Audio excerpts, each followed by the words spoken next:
Hey friends, welcome back to the channel. If you're new here, my name is Your Name, and I'm a final year student at your university. And today we're kicking off a new series where I'll be sharing evidence-based study tips. These aren't just random tips from my experience. I'll be backing everything up with actual psychological research on how students like you and me have been learning and struggling over the last century. Because let's be honest, no one really teaches us how to study properly. We just go with what feels right. But research shows that the most intuitive methods are often the least effective. So if you've got exams on the horizon, this video should give you a few strategies to make your revision more effective, and maybe even enjoyable. Here's how we'll break this video down. First, we'll look at the three most common, but ineffective, study methods: rereading, highlighting, and note-making. Second, I'll introduce active recall, a far more powerful technique based on testing your memory. Third, I'll show you a few ways to apply active recall to your revision today. Timestamps are down below if you want to skip around. But let's start with the three popular techniques that actually don't work that well. First up, rereading. Here are some studies showing how much students rely on rereading during revision. It's incredibly common. Just ask your classmates or think about what you usually do before an exam. But is rereading actually effective? Lots of research says no.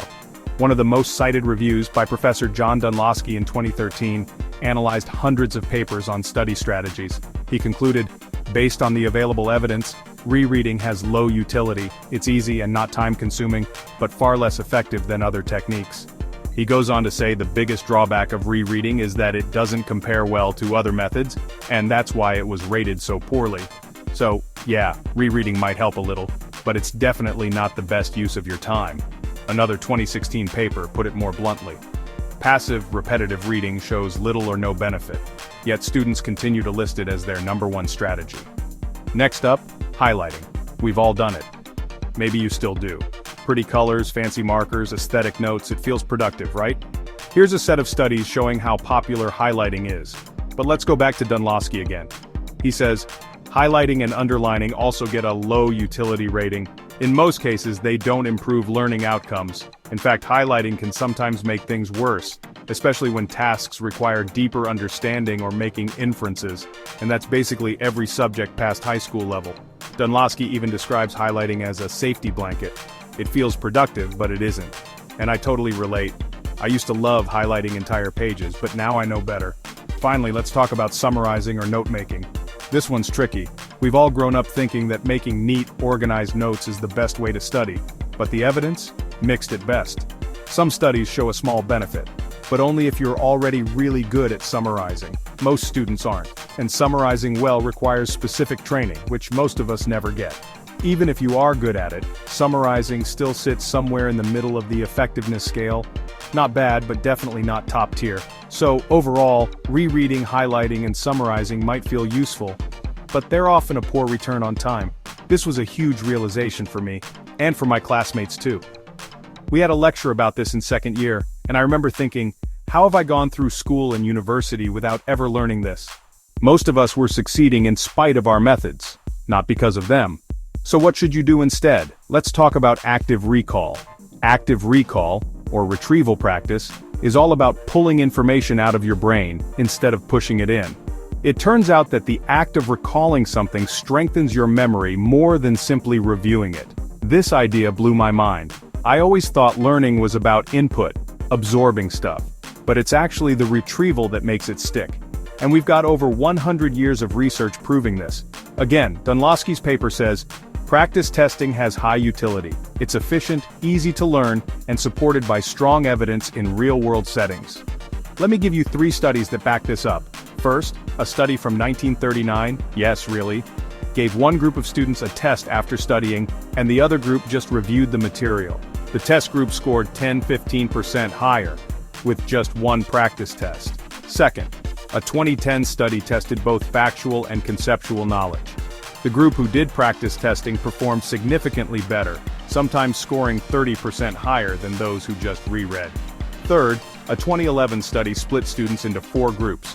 One studied once, one studied 4 times, one created a mind map, and one studied once, and then recalled everything they could. The recall group beat all the others, even those who reviewed the material 4 times. That's how effective retrieval is. And here's the kicker.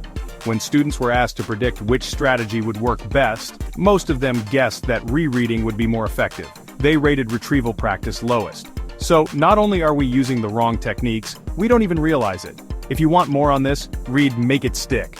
It's a great book with even more evidence on why retrieval and spaced repetition are the gold standard.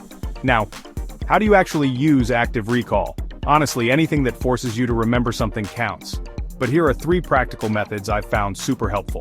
Anki. It's a spaced repetition flashcard app.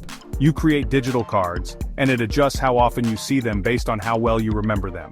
Perfect for memorizing facts, definitions, or even essay quotes. Many top students swear by it, including me. Closed book note-making. Instead of copying from a textbook, learn the content first, close the book, and try to write it out from memory.